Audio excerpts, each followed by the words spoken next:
Oh, thank you to everyone who's already signed on. We're just going to give this another minute or so to allow everyone who's registered for the program to get signed on before we get started. So if you just hang tight for another minute or two, and we will get started right about 5 o'clock.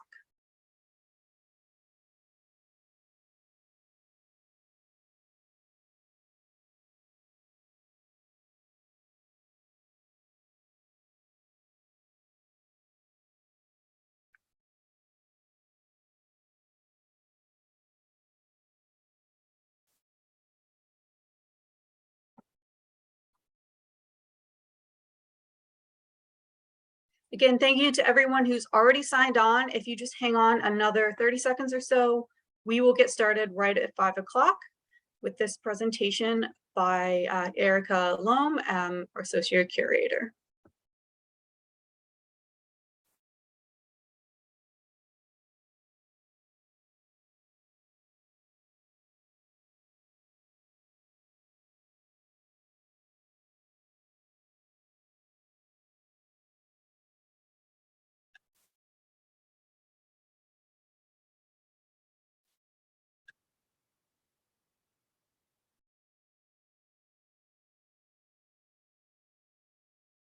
All right, let's get started. My name is Claire Sadar. I am the program manager here at Historic New England.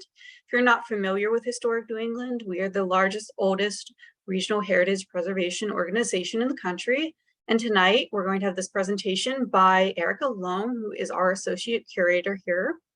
Before we get started, there's just a couple of things I would like you to know. It'll make the webinar run a little bit more smoothly. So this is webinar style, so we can't hear or see you, but we will be taking questions at the end, and we encourage you to put those questions in the Q&A function as opposed to the chat. You should see this function in your menu bar, either at the top or bottom of your Zoom screen. If you do have questions or problems that aren't related to the presentation, you can put those in the chat and I will be monitoring them for any issues that arise.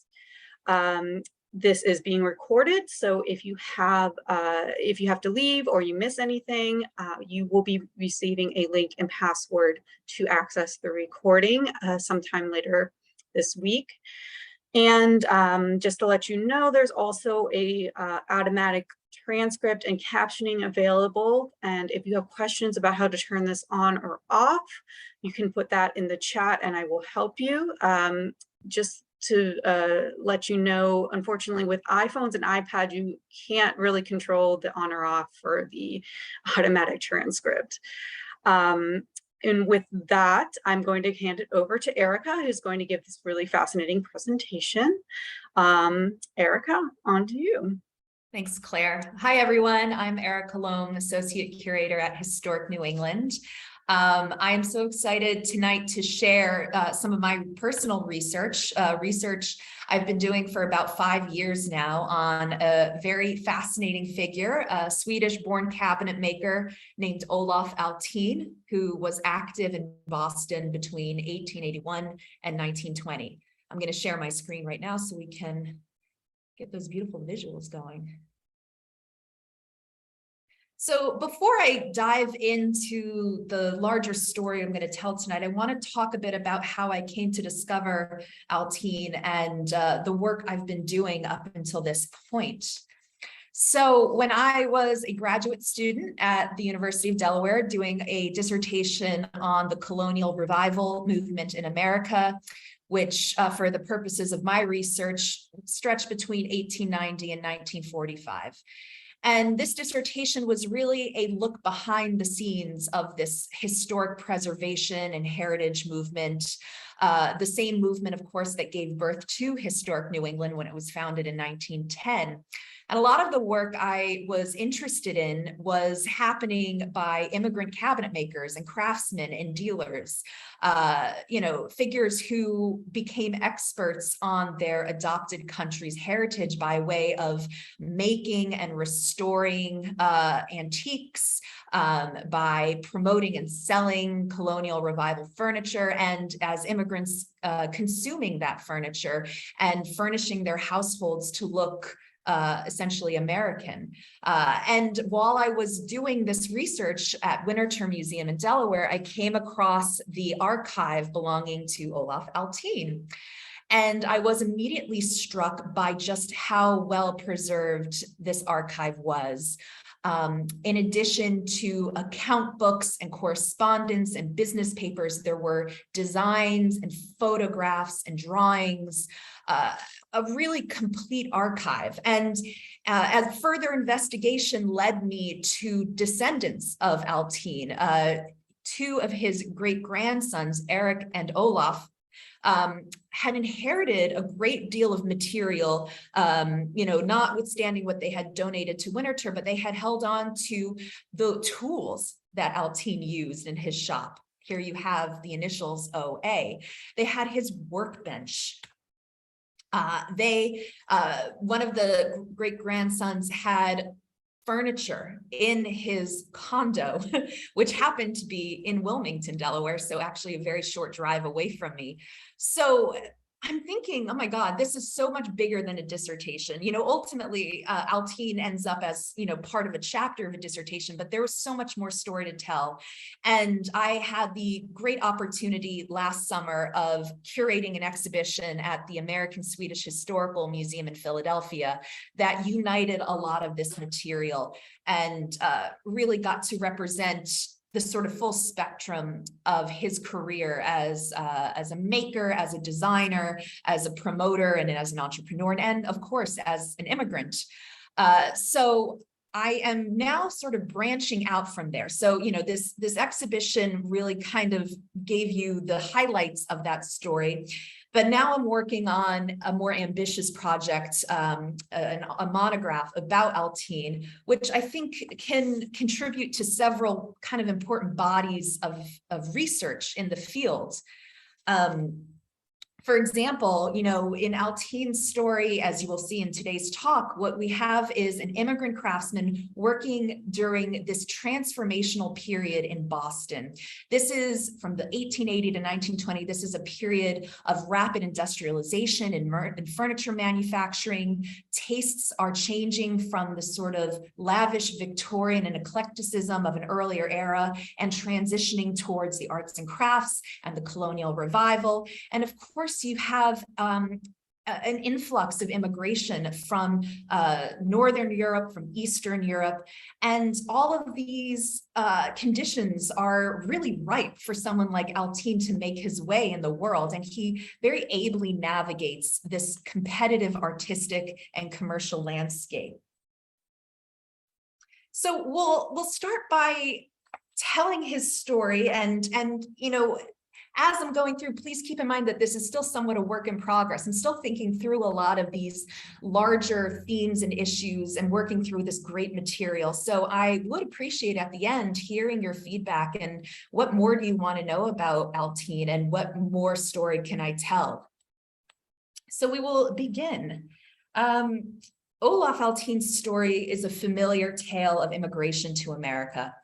Born to a family of tenant farmers in the southern Swedish farming village, Althin came of age amid Sweden's transition from an ancient trade guild system to a system of deregulated regional handicrafts associations. So Sweden at the time is going through its own major transition in the furniture trade, which essentially means that young people who are apprenticing in the trade are not anymore beholden to a guild system, that they're not necessarily rooted in any one place.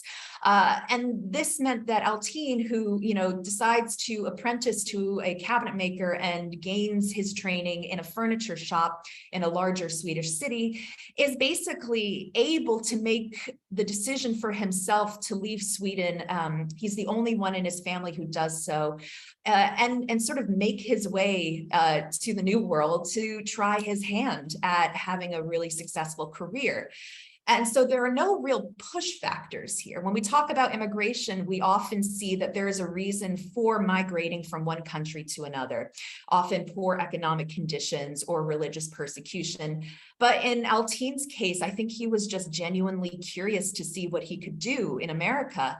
And When he was 22 years old, he emigrates to Boston. Shortly after, he marries another Swedish immigrant, Anna Carlson, and they have a daughter, Bessie, who's born in 1888. So here we have some early photos of Althin right before he emigrates.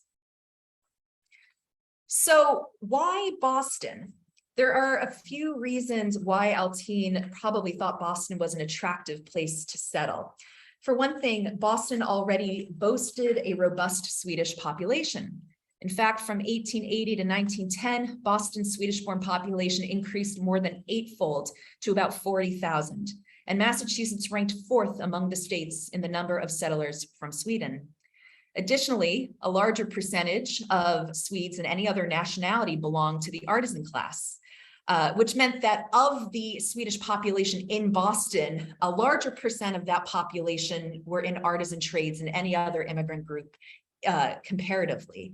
What that meant is that you have a lot of great people to network with, but it also meant a lot of competition. And he is also competing against Scottish and English immigrants for woodworking jobs, as well as against native-born Americans who continued to make up the majority of employment in the furniture trade in Boston. This actually tells you something about the health of Boston's furniture industry circa 1880, that white native-born Americans were staying in the trade rather than abandoning it, which you see happening in other cities, means that there's something in Boston that allows for furniture making to continue to be not only a sustainable career, but a very lucrative career. And Boston also had a very strong local market for furniture. As I said, you essentially have three categories of makers in the city during this time. There were firms which produced high quality custom furniture and acted as interior decorators. You then had larger firms which not only manufactured and sold relatively cheap furniture, but who also acted as importers, such as Payne's Furniture Company. In between those extremes were more moderate-sized firms that either finished cheap pine furniture or concentrated on specific forms, such as cane chairs or opera chairs. So that first tier I mentioned, the higher-end firm, they were able to stay afloat because of local demand among wealthy Bostonians who remained very socially conservative and culturally cohesive during this period of immense transformation. As a result, these smaller, more traditionally sized businesses could compete with larger firms and actually contributed to the larger ecosystem of the furniture industry, as we will see in just a bit. So what does that mean for Althin? Well, it means that Althin could and did move up in the industry. This balanced distribution of firms allowed for skilled artisans to accumulate enough capital to venture into business on their own. And that's what Althin did after a few years. He quickly finds a position at the shop of Evans and Toombs, making custom furniture and wooden mantels, and then became a foreman at Doe, Honeywell & Co., which produced this type of higher end bedroom suite furniture. Within only a few years, he had earned enough capital to open his own shop. Althin's archives suggest that he took over the wholesale component of Doe and Honeywell's business in 1885, right before that company relocated its wareroom and began focusing on interior decorating. Althin began showing up in the business directories as early as 1884 as Olof Althin and Co. cabinetmakers, and soon he'll just sort of go into business for himself as he amasses a bit more wealth. His shop was originally located at 92 Utica Street, and as you can see by this map, the shop remained closely connected to South Bay, which no longer exists. He starts at 92 Utica Street, and by the 1890s will be on Bristol Street, and then his sort of larger warehouse and showroom is ultimately located on Albany Street. Althin essentially replicated the shop structure he was most familiar with. He hired a small number of highly talented woodworkers, the majority of them Swedish, while outsourcing many jobs, including upholstery and marquetry work. For the most part, all the furniture was made by hand. And what that means is that most, if not all, of the work of joining, turning, carving, and finishing furniture was done at the workbench. Multiple workers might be assigned to a single order, but those projects were treated more like collaborative exercises. This was in contrast to what was happening at larger firms, which employed a system of flexible mass production, meaning that each step in making a piece of furniture was handled by a different department who only did that operation. Of course, Althin did incorporate technology into his shop. Steam-powered machines sped up basic tasks such as cutting, smoothing, and planing wood. In fact, the ability to convert from hand power to steam power marked a successful business with plenty of capital. But in essence, Althin replicated the model of his former employers, and this small shop setup was familiar to him, mirroring the organization of labor from his apprenticeship in Sweden. What were they making inside the shop? Well, the first phase of Althin's career is interesting for what it reveals about a lesser known facet of the furniture trade. For the first 5 or 6 years of his business, Althin's shop acted as a subcontractor for some of the major furniture firms of the 19th century, including R.J. Horner, John Wanamaker, and the Payne Furniture Company. While a lot of these larger firms had their own in-house production for more generic stock pieces, Althin was one of many smaller cabinet shops who supplied high-quality furniture that would be sold at an equally high price point.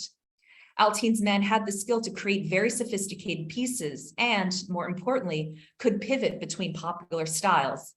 And this is, again, where I think Althin likely inherited a lot of these clients from his former employer, because it's a lot to start out with right out of the gates. Here we have his account book open to 1887, and you can see, I mean, he is just busy. So if we take a closer look at this account book, we'll see that clients had the option of ordering one of a sort of set of designs, number 4s, number 3s, number 6s. They were producing pretty standard furniture, tables, chairs, and a little more specialized furniture such as hall stands and sideboards. Althin had a canny eye for what designs would work best. And that, really veered between Victorian eclecticism and sort of historical revivalism. He was able to pretty, easily emulate what was already popular on the market and offer that design to clients. So here is an example of the number 3 desk that was pretty popular at the time. This desk was ordered by R.J. Horner of New York, Keeler and Company, who ordered 2 number 3 designs in oak. Newman and Company placed monthly recurring orders for the number 3 desks in mahogany. So he could offer this desk in different woods and then adapt the designs based on input from his clients. The form itself is fairly classic, a fall front desk on a block front chest of drawers with half spiral turned columns resting on ball and claw feet. But as you can see, what really sets this desk apart, along with the one next to it, is the elaborate carving on nearly every inch of surface. These highly embellished pieces cost Althin's clients approximately $60 in 1887, which is about $1,800 in today's estimate. And this is really where Althin and his workers distinguish themselves. This type of carving really could not be done in-house at these larger firms. They just didn't have the workforce to do it. This is highly detailed and painstaking work. So this is why you would outsource some of that labor to a smaller shop made up of immigrant craftsmen like Althin's.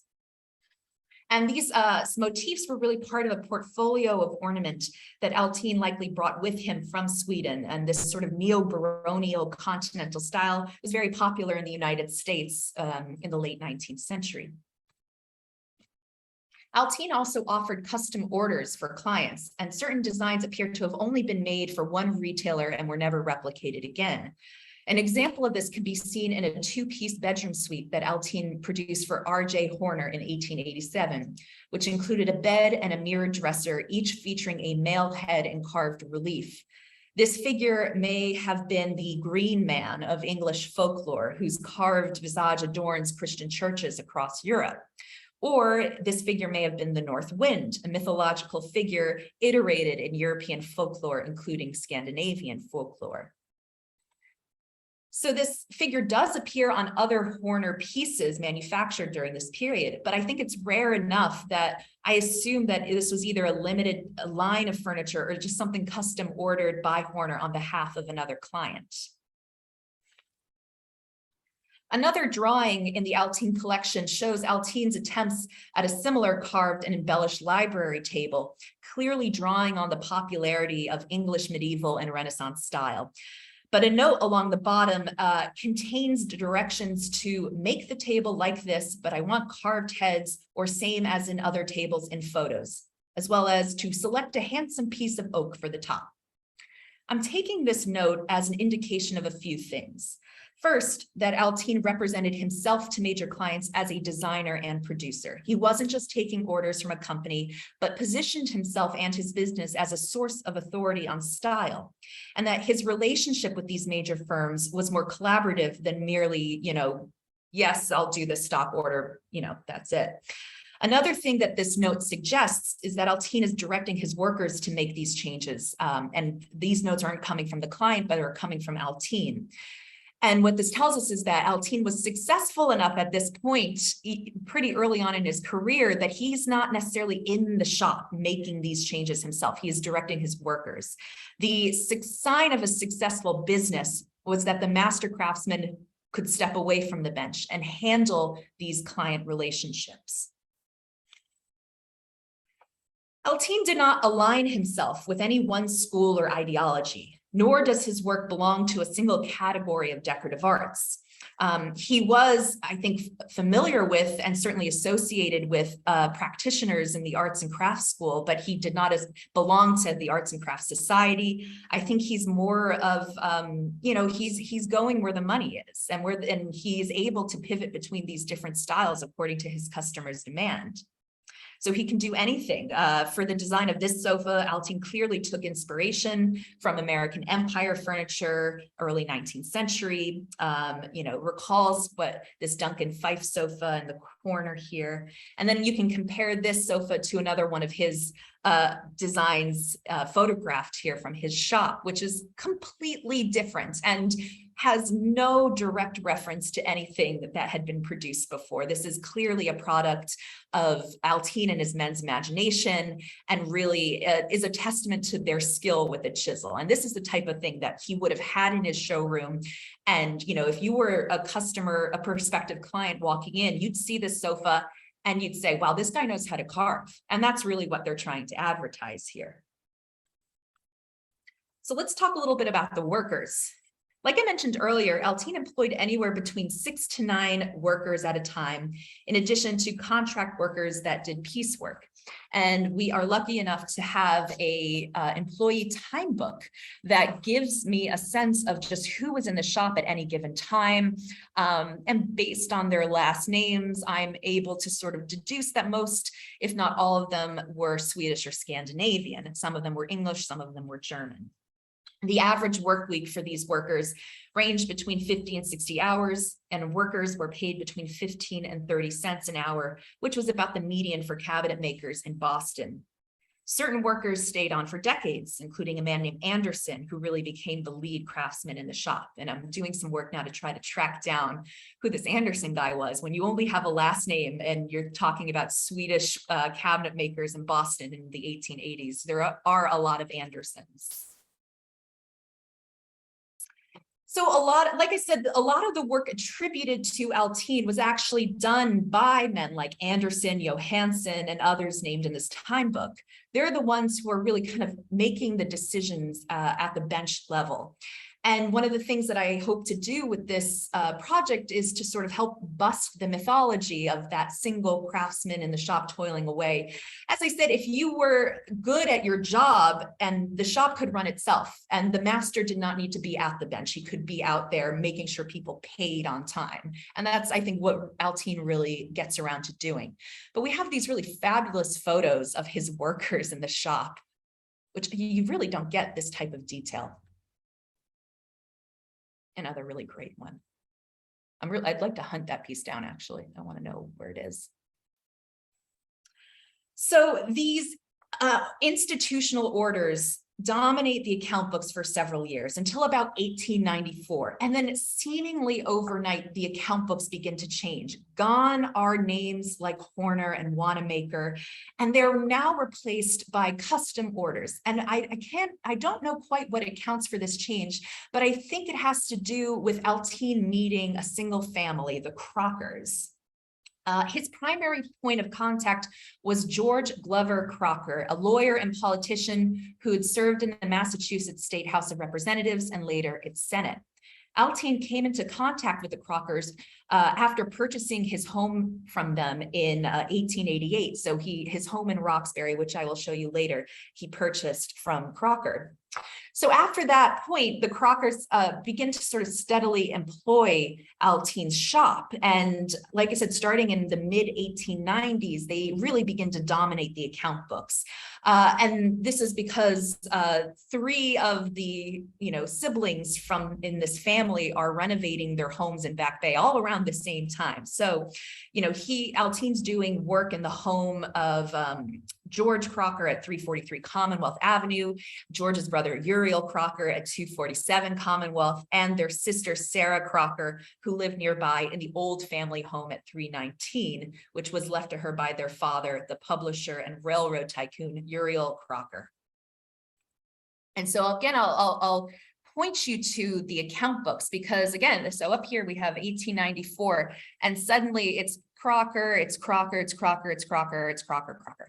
And this is what they're having Althin and his men do. So it's upholstery, it's repair work, it's restoration, it's interior fixtures like mantles and bookcases and some custom furniture. So Althin really becomes a sort of general contractor during this period to this family, but it's through this exposure that he becomes connected to this larger cohort of Bostonians, this sort of elite social class that really take over those orders and allows Althin to pivot to custom art furniture, is what he called it, art furniture and interior fittings. So art furniture refers to custom ordered furniture in a myriad of designs, which Althin displayed in the showroom below his workshop. Althin's reputation as a master craftsman grew throughout the decade, and some of the notable clientele included Francis Blake, an inventor, photographer, and scientist, the industrialist Charles Sumner, Mary Brandegree, an important collector, Dr. Augustus Thorndike, the co-founder of the Industrial School for Crippled and Deformed Children in Boston, and Winston Churchill, but not the Winston Churchill, the American author Winston Churchill, who lived in Vermont. Let me tell you, when I saw that name in the account book, I got very excited, and then I learned the truth. Althin did not wholly abandon his subcontracting work. Orders in the 1890s reveal the patronage of local firms such as Lawrence Wild and Company, manufacturers of first-class furniture, for whom Althin made mahogany card tables, library tables, china cabinets, et cetera, et cetera. For Cole and Woodbury, manufacturers of pipe organs, Althin made a walnut organ case and installed it at a local church. This is a reference photo of another organ. It's not the one that he made. For Bigelow, Kennard & Co., makers of fine watches and clocks, Althin's shop produced a mahogany clock case, the drawing of which is right here. For these orders, Althin and his employees worked within the design sensibilities of his clients, revealing a versatility of skill that lent itself to multiple types of forms and styles, from Gothic revival pipe organs to the colonial revival clock cases. And if one arm was busy making furniture, another arm was busy producing mantles. Althin's business benefited from the waning late 19th century housing boom in Boston. The 1890s saw the construction of a number of large apartment houses, hotels, and residential homes in Back Bay and Brookline, in all around the greater Boston area. The proximity to nearby housing projects enabled Althin to expand his professional network, and he supplied mantles, interior fixtures, and furniture to these establishments. One of his big clients was the Boston attorney Charles Hellier, who built the Erickson Hotel on Commonwealth Avenue, which was completed in 1895. Hellier contracted Althin for a range of services at this address, including mahogany writing tables, repairing walnut tables, 10 sponge painted shades with rollers and tassels. So he's doing a little bit of everything. But mantles seem to be this area of craftsmanship that I did not know too much about before I started this project. But if you look at Althin's contemporaries, and we have all the business cards he collected, nearly everyone at his level was offering mantles. And that's something I'd like to do a little bit more digging into. I was able to locate a surviving mantle in Charleston, actually. His reputation was such that Charles Drake had commissioned several mantles for his home. And now it's a bunch of little condos and has been completely renovated, except for this one mantle, which I was able to track down. Very exciting. It's also about this time that Althin became acquainted with two very important individuals, Charles Hitchcock Tyler and Eugene Bowles, collectors of early American decorative arts. Cousins, law partners, and connoisseurs, Bowles and Tyler collected furniture, which later formed the core collections of the Metropolitan Museum of Art and Museum of Fine Art Boston's American Wings. And nearly every piece of furniture they acquired before 1920 went through Althin's shop for repair and restoration. Bowles began collecting American antiques in the 1880s, at a time when many considered it an eccentric hobby. But he soon got Tyler involved, and by the 1890s, they were collecting at such a pace that oftentimes entire pages of Althin's account books are devoted to orders from the two of them. And you can see on the left is a sample from Althin's ledger, where he's sort of tallying up all the orders that are coming in from Tyler during this period. And, you know, thankfully he paid. But if you can imagine that all of this added up quite substantially. Althin's men did the bulk of the work on these pieces. And as you can see on the left, this breakdown of an order from Tyler for the repair of two antique highboys. Althin recorded the person assigned to complete the task, how many hours it took, along with added material, hardware, and packing. And in this case, repair could mean anything from replacing a drawer or a limb on a piece of furniture, surface treatment, such as filling in losses, and minor structural supports. But whereas with mantles and the custom furniture suites, Althin was sort of delegating to his staff, for Tyler and Bowles, he begins to show up again in the account books. And he shows up with some consistency towards the end of the process. So here we can see OA, he's doing turning and he's doing some stock work, but he'll also do a lot of finishing, which tells me that he was actually personally invested in the antique repair and restoration side of his business. And I think this owes a lot to the relationship that he formed with Tyler and Bowles. So, you know, his job was to make the antique, take pieces of old furniture that Tyler and Bowles collected and make them look as good as new or as good as an antique. And authenticity really played an interesting part in this process. What was an antique meant to look like? In the 1880s and 1890s, no one really knew. It was such an early stage in the developing field of antiques. It was very much the Wild West. You had a lot of collectors and enthusiasts and historians who were acquiring these pieces, and they looked dilapidated and run down. And it's this combination of expertise and speculation and imagination that goes into envisioning what a proper American antique should look like. And what this turned out to be was this interesting collaboration between cabinet maker and collector. And that, especially in the case of Althin's relationship with Tyler and Bowles, is that the three of them would work together to reimagine the piece and restore it not only structurally, but to think about what it should look like visually and aesthetically. And this is where you run into some issues. So for example, what we have here is a cork cupboard, an oak cork cupboard that Bowles acquired in between 1901 and 1904. It's a Middlesex County piece. And as you can see from this before picture, it was in kind of terrible condition, missing some of its parts and pretty run down. And so he takes it to Althin's shop. And the two of them, Bowles and Althin, are sort of thinking, you know, what should this look like? Althin is able, of course, to recreate elements that are missing. He's replacing limbs, he's turning, he's carving.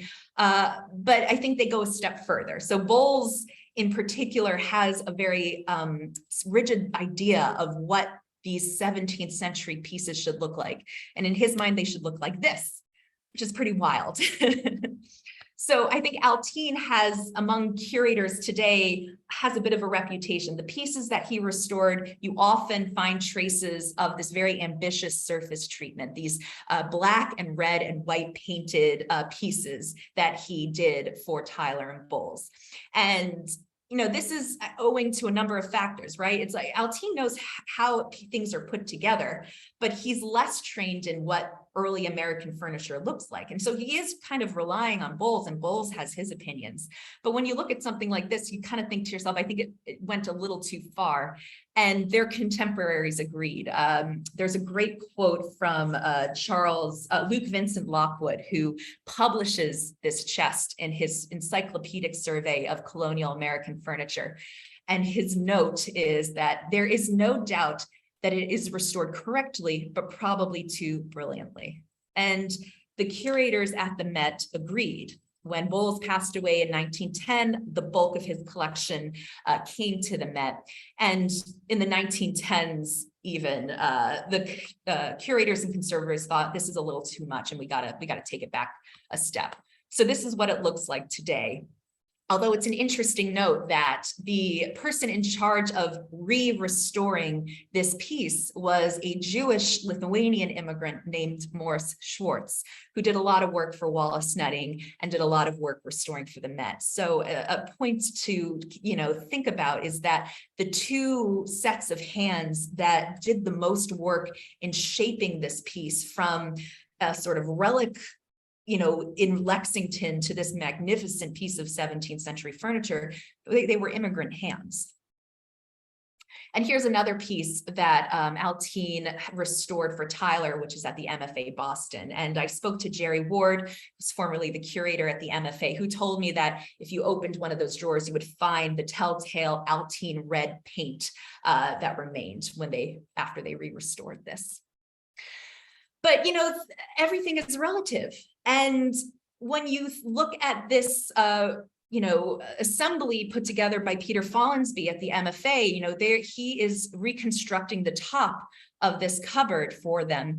And he's looking at the paint samples that were left behind. And it's not inconceivable to him, and didn't seem inconceivable to the MFA staff, that these pieces were just as vibrant and colorful in the 17th century.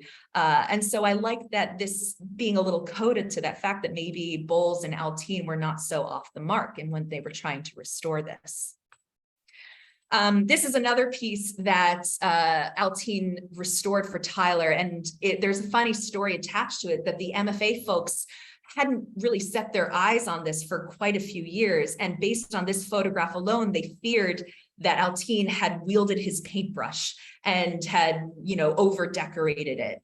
But when they brought it out and they brought it to the conservator, they said, no, this is actually how it looked. And it's been so well preserved and taken care of these past couple hundred years that this is as just the sort of vibrancy, it retained its vibrancy. So we can see that Althin could be very subtle with his surface treatments in this case. And that in the earlier examples I've shown you, it's really just a matter of the collector trying to impose his viewpoint onto the cabinet maker. So what resulted of this relationship between Althin and Tyler and Bowles is that they became more than just professional associates, they became good friends. And after Althin retired, he writes to Tyler and he says, I'm bored. I think I want to get a job at the customs house. And he says, I've been working with you for 20 years. And in that time, I've developed this really expert eye in early American furniture. And I would do a better job than the customs agents at spying fakes and forgeries.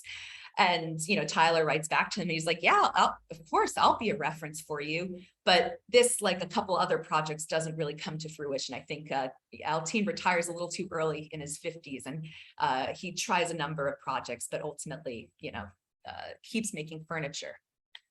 And speaking of which, as we sort of wind down, I'd love to spend this next part talking a little bit more about the colonial revival pieces that he made. Althin had, this firsthand experience repairing genuine antiques. So he was able to take measurements and make molds and templates of the details of 17th, 18th, and early 19th century furniture. And his men, and here's an example of his men carving in clay details from a 17th century chest, that they're able to recreate these elements. And it allows for Althin to really dominate the market for colonial revival furniture and reproductions into the early 20th century. And here's another example of some of the templates that they're making. So, in 1906, what you start to see in the account books are these blanket chests. And Althin really became known for these blanket chests. And some of them are very accurate facsimiles of English and New England furniture, like what you see here. But others were just these whimsical, imaginative, creative interpretations of early style. And this is an example. This is in his account book. He called this number 6 grandmother's linen chest. So it's a fanciful name. It's made up, for promotion. And this has no historical reference. He's taking bits and pieces of what he's read and what he's seen, and then a lot of it is purely imagination. But what I'll draw your attention to is the sophistication in the carving. This is the work of Althin and his men, who have a very nuanced understanding of design in 3 dimensions, that they are able to place chisel to wood and create these designs without a pattern, without a template. They're really able to sort of improvise creatively this design, and it comes out looking gorgeous. And funny enough, we were able to find the family held on to these marquetry samples. So, this is stuff he's outsourcing, but everything else is happening inside that shop. It's pretty magical. And this is another piece that the MFA has that descended through Althin's family. And again, it's really has no reference anywhere, but it is, again, this great piece of imaginative carving. And this, again, would have been in his showroom as an advertisement. Anyone walking in could see the quality of workmanship that he and his men could pull off. But what's sort of funny is he makes all of these blanket chests on spec. These are stock orders in the account books, because I think he anticipates that there's going to be this huge market for early 18th century, 17th century style furniture, but there isn't. He doesn't sell a single one. Instead, a lot of them are sold off at auction when he retires or passes away, or they descend through the family, like this one here. So it's interesting, because I think the consumer taste was shifting already away from the quote unquote pilgrim furniture towards stuff like this, where more classical colonial revival furniture. And Althin knows how to pivot. So he really spends the last decade of his career making this type of furniture. And much like with the blanket chests, he is pulling from different reference points. He understands, and his consumers understand, what a neoclassical Hepplewhite style chair looks like, right? It's the shield back, it's, these little carved splat elements. So they don't have to be directly copied from Hepplewhite, but they look convincingly Hepplewhite enough that clients don't mind. They'll buy it anyway. So you have examples in the shop like these 2 chairs where the splat is really kind of just made up, but looks enough like an early 19th century chair that you're going to buy it because it's beautiful.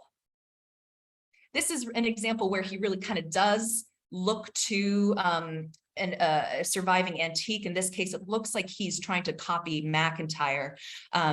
He's a Salem carver, and this is a pretty distinctive design for a splat, including the basket down here, which you also see in McIntyre furniture and other North Shore furniture. And this is another example where he must have been looking at an actual antique for this. And the reason I believe this is because there are some elements that are too accurate to make up. For example, you have this sort of complex molding near the bottom of this chest of drawers, which you really only see in some Connecticut chests of drawers. At the same time, you have this sort of great curlicue over here. And the combination of these two elements are really only seen in Connecticut chests of drawers that are made by craftsmen trained in Newport, Rhode Island. So it's a very niche set of furniture, and it's too specific to be arbitrary. So Althin must have been looking at an example to recreate these distinct elements. Here's another example of too good to just be made up, right? So this is very classic Philadelphia Rococo style dressing table that Althin makes. And he is looking, of course, at he must be looking at examples like this one from Winterthur or whatever's swirling around in Boston at that time. But what he's doing, and his men are doing this too, is that they are making these slight modifications for durability and sustainability. So in every aspect of craftsmanship, for instance, the dovetails are hand cut. This carving is absolutely gorgeous. All of that is very faithful to the construction techniques of 18th century furniture. But he is substituting the drawers in the woods in the drawers are oak. It's much sturdier wood. He's reinforcing those drawer panels and the bottom, and he's using screws instead of nails, so that as you know, this dressing table is put into different environmental conditions, as the wood constricts and contracts, the piece will hold together. So it's this nuanced understanding of traditional techniques of construction and design with, you know, Althin doesn't mind making these modifications if it means that these will survive for generations and become the heirlooms of tomorrow. So Althin was able to retire and lived here in Roxbury in this beautiful house. He retired pretty early, which tells me he was doing quite well for himself. He retires in 1913 when he's in his 50s. And like I said, he's pretty bored. I love these photos of him in his house. He's trying all sorts of things. He's making furniture for his family. And this furniture, which remains in the family, is so wildly different from the classic colonial revival that it tells me that he did not necessarily subscribe to any of this historic preservation rhetoric, or at least it wasn't for him. He wasn't interested in arts and crafts. He wasn't interested in colonial revival. The furniture he made for himself and for his family is far more folksy and complex and continental, which tells me he is still thinking of himself very much as a Swede. He's not necessarily trying to make American furniture for his American home, but he's making furniture that is familiar to him and that thrills him to see. I love this picture of him so much. And he remains very much devoted to Sweden. He is part of the Swedish American Chamber of Commerce. This is him right there looking great. He goes back to Sweden periodically. He speaks Swedish at home. And this is an interesting duality, and it's a privilege, I will say, a privilege for him as an immigrant in Boston. His Swedish background was seen as a more favorable background than other immigrant cabinet makers in Boston at the time. Within the sort of nativist hierarchy of assimilable populations, Scandinavians were seen as more desirable than, say, Italians, Germans, Jews. And those populations which would come to Boston, you know, around the same time, they also got involved in the antiques and furniture trade. Israel Sack is in Boston as early as 1904. Nathan Margolis is settling in Hartford, Connecticut a little bit around that time as well. So, you know, when it came to his professional and social circles, his ability to befriend men like Tyler and Bowles, I can't help but think that the fact that he was Swedish and not any other ethnicity or nationality really was a benefit to him in this trade. And it's something we got to keep in mind, these sort of ways that different ethnic groups related to each other and related to the broader commercial and artistic milieu that they worked in. Like I said, he's bored. He tries out for the custom house. I think he abandons that idea. So he starts writing a manuscript. And Althin really saw his training in Sweden, his traditional woodworking training as an asset to him. And it's something that he saw native-born Americans lacking, that most American furniture makers were either being trained in these trade schools, like the North Bennett Street School, to operate machinery, to handle carving machines or lathe machines. Whereas American designers who are designing this furniture had no experience whatsoever in the fundamentals of woodworking. And he saw himself as one of the sort of an ambassador to both groups. So he wants to write this manuscript that will teach American designers the fundamental of woodworking. And he's going all the way back to different species of wood, traditional joinery techniques. And as you can see here, he offers this book to fill the space as far as possible between theory and practice. In other words, lead the draftsman with essential points of information along the lines and construction of woodwork as required by the nature of wood, known only to the one who has thoroughly learned the cabinet maker's trade, and that's himself. So he gets pretty far into this, but he also abandons this manuscript. And I think that's because he continues to do custom work at his home. He doesn't abandon furniture making at all. He continues to take in orders up until his death, his very sudden and unexpected death in 1920. A big blow to his family, his wife and his daughter, Bessie. And I wanted to share these two letters that Charles Hitchcock Tyler sends to Bessie. First, right after his death in 1920, when he says, "Mr. Althin was a great friend of mine. I passed many happy hours with him and enjoyed his friendship very much. He was the last link that tied me up with Mr. Bowles, and the happy days that we used to pass on Albany Street together with your dear father." Oh, that's pretty sentimental and lovely. And then, years later, Bessie sends him, I think, like a Christmas card or something. And he responds, Tyler is still thinking about him. I loved your dear father, and I think he felt a very great affection for me. We used to have many, many happy hours together, and I learned so much from him. No one since he left us has taken his place, and no one ever will. So, boy, that really tells you something about this relationship that he shared with Tyler and with Bowles. And that's something, again, I'd love to dig into a bit more and explore these sort of complex social relationships. Because very often when we talk about American decorative arts and the field, we really only focus on the collectors or the dealers. Very often we have obscured people like Althin, who were the people, along with his workers, who are helping to construct the look and feel of American heritage.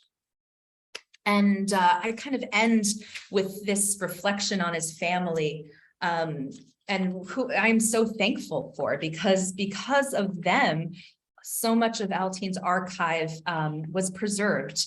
And we are so grateful to have it because, as I said at the beginning, this allows us to tell a story about an immigrant craftsman in Boston at this transformational period in American craftsmanship and manufacturing and design. And through him, we have this on-the-ground narrative of what it was like to navigate Boston and to make choices for design and for commercial reasons. And that's really helpful information as we help to flesh out this period in Boston's history, which we really don't know too much about. So I will leave it on that note, and I welcome and encourage people to ask questions, and looking forward to hearing what you have to say. Thank you. Thank you so much for that really fascinating dig into the life of a very eclectic artist and artisan. So I have a quick question. And well, first, I'll answer Kitty's question here. What room are you sitting in? I'm in my office, but I am using the Eustis Estate as my office for tonight, so, which is open now. Right. So yes, if you would like to see that room in person and sit on that couch in the background, you can visit Eustis Estate. So yes, if you guys have any other questions, please put them in the Q&A. So does Historic New England own any pieces by this artist Althin? that we know of? No, not that we know of, although it was interesting. So we are working on some pieces from Beauport. We are working on some conservation treatments, and it was suggested that perhaps Althin did some work for Sleeper, although Sleeper doesn't appear in his account books, and I did look very carefully. But I think it's likely that, you know, if there were collectors and people in Boston ordering custom furniture or collecting antiques and having them restored, it's not impossible that Althin worked on some of those pieces and we have them today. So that's something I definitely want to keep investigating. Okay. So let's see. Was a brand stamp or signature left by Althin on his furniture, such as that could be recognized if encountered by someone other than an expert? I don't often find brands or stamps. He didn't advertise, you know, he had trade cards, but I think his business was purely word of mouth. So it wasn't as though you needed like an Althin piece, but I think he's the guy you went to when you wanted a good piece of furniture. So I've only seen one example, and it's a hanging set of shelves that has OA on the back. So those are the initials he used for a lot of his, you know, he's inscribing his tools, as you saw earlier. So OA is one thing to look out for. Okay. Is his family house in Roxbury still around? And where did they live before he bought the house from Crocker? I don't know where they lived before that. He became a naturalized citizen, by the way, in 1895. But I think it's, I have the address. And I feel very embarrassed to say I have not looked it up, although I could probably do a drive-by this weekend. I think it's, gosh, hold on one second.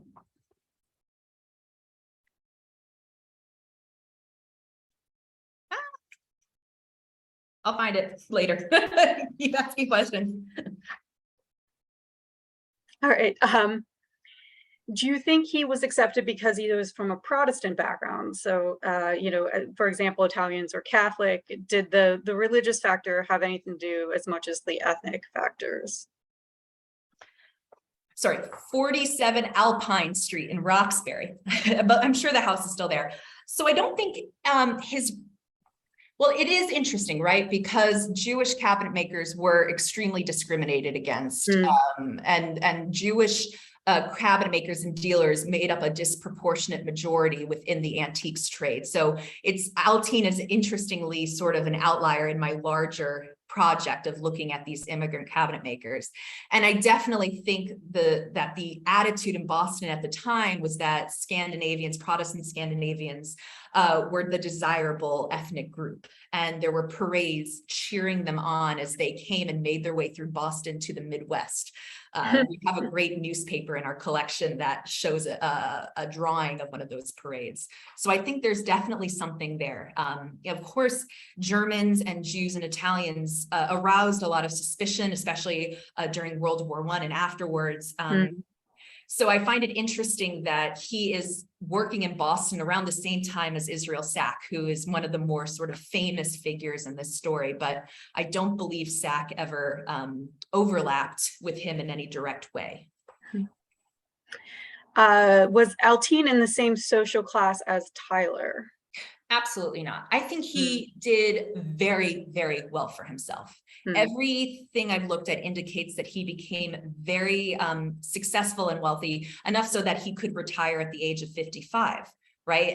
And there's an anecdote I always hear in my head is that, you know, in the 18th century, most rural New England cabinet makers died broke.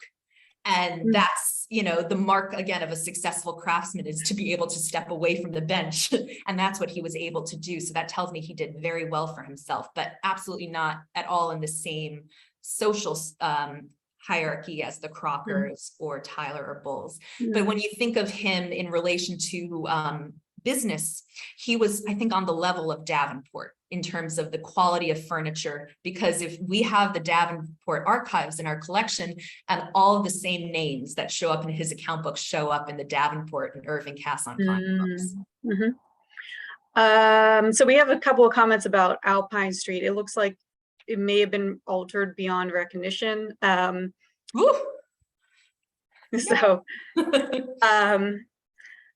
What happened to his company when he died? Was it sold, and did anyone continue the tradition after him? So from what I can tell, he just one day decided to retire, and we have the inventory of his shop right sort of as it closed, and he still had a ton of stock left over. And I think he made the decision to either sell off the stock or continue working on it in his own shop. There, that inventory also contains some open orders from clients. So I can't account for the reason why he closed up. It's kind of unusual to me, but I think he might have just reached a point. I think perhaps he looked around and thought about the state of the industry in Boston, right? That this widening gap between the cabinet maker and the designer was now becoming insurmountable. That's part of the reason why he wants to write this manuscript, is he wants to bridge that gap. But the model he played in an earlier era, this designer producer, that's no longer what is happening in Boston or in America. So he sort of sees himself, I think, as a relic of an older age. And that's, I think, maybe one reason why he decides to bow out on a high note. Any possible influence from traditional Swedish painted furniture into Althin's distinct decorative style? Absolutely. I think some of the earlier sort of late Victorian designs show a distinct influence of Swedish folk tradition. And what's happening in Sweden around the same time is they are having their own sort of folk revival. So what's popular in Sweden in the late 19th century is actually English Renaissance. So English sort of medieval and Renaissance style is influencing Swedish design, which influences Althin. And it's sort of this fun cyclical cycle. So some of those early design drawings I had that have all that great carving and embellishment, I think that's him drawing from his background, and it's very easy for him to do so because it's native to him. And I think as we saw, he's not maybe the best painter of furniture, but I think he and his men know how to take a two-dimensional design and make it three-dimensional in wood. That's really what the takeaway is. And I think we have time for one last quick question. How long was he retired before he died? He retires in 1912 or 1913. So yeah, that's around when he starts writing the manuscript. And then in 1916, he writes that letter to Tyler, and he's like, maybe I should work at the custom house, which never, he doesn't do anything with that. And then he dies in 1920. So, and he dies in his 60s. It's kind of tragic, very sudden. And he only had that one child, Bessie. And it's through her that the descendants held on to that material. Well, thank you so much for this really fascinating presentation, and thank you everyone who signed in and asked questions. Again, this was recorded, so you'll receive a follow-up email with a link and password to access the recording. And if you have any additional questions, you can always reply to that email and be happy to pass those on to Erica. So thank you again, Erica. Thank you, everyone, and have a good evening. Thank you, See everyone. you again soon.